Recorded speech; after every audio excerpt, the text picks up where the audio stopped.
ಬನ್ನಿ ಫ್ರೆಂಡ್ಸ್, ನಮ್ಮ ಜಯನ್ ಯೂಟ್ಯೂಬ್ ಚಾನಲ್ಗೆ ಸ್ವಾಗತ. ಇವತ್ತು ನಾನು ವಿಜ್ಞಾನದ 15 ಪ್ರಶ್ನೆಗಳನ್ನು ತಂದಿದ್ದೇನೆ. ಬನ್ನಿ ವಿಡಿಯೋ ಸ್ಟಾರ್ಟ್ ಮಾಡೋಣ. ಜೀವಿಯ ರಚನಾತ್ಮಕ ಮತ್ತು ಕ್ರಿಯಾತ್ಮಕ ಘಟಕವನ್ನು ಏನೆಂದು ಕರೆಯುತ್ತಾರೆ? ಜೀವಕೋಶ. ಎರಡನೇದು, ಜೀವಕೋಶವನ್ನು ಮೊಟ್ಟಮೊದಲು ಕಂಡುಹಿಡಿದವರು ಯಾರು? Robert Hooke.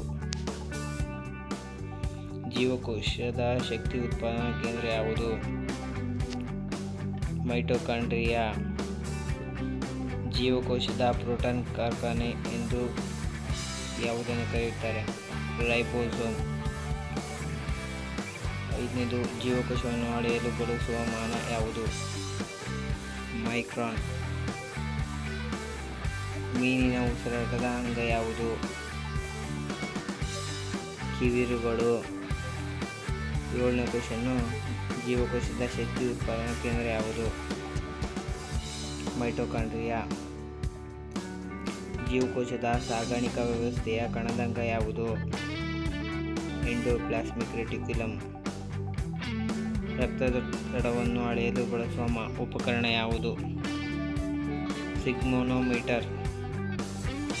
ಮಾನವನ ದೇಹದಲ್ಲಿ ಅತಿ ದೊಡ್ಡ ಗ್ರಂಥಿ ಯಾವುದು?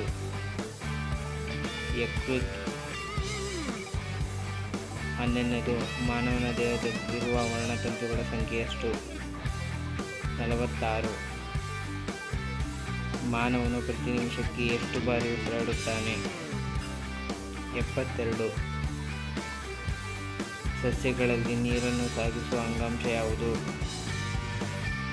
ಝೈಲಮ್. 14ನೇ ಕ್ವೆಶ್ಚನ್, 14ನೇದು, ಸಸ್ಯಗಳಲ್ಲಿ ಆಹಾರವನ್ನು ಸಾಗಿಸುವ ಅಂಗಾಂಶ ಯಾವುದು? ಫ್ಲೋಯಮ್. 1890ರಲ್ಲಿ ರನ್ನಿಂಗ್ ರೇಸ್ರವರು ಸತತ ಪಡೆಯುವವರು ಯಾವ ದೇಶದವರು? ಫ್ರಾನ್ಸ್. ನಮ್ಮ ವಿಡಿಯೋ ಲೈಕ್ ಮಾಡಿ, ಸಬ್ಸ್ಕ್ರೈಬ್ ಮಾಡಿ, ನಮ್ಮ ಚಾನಲ್ನ ಹಾಗೆ ಶೇರ್ ಮಾಡಿ. Thank you.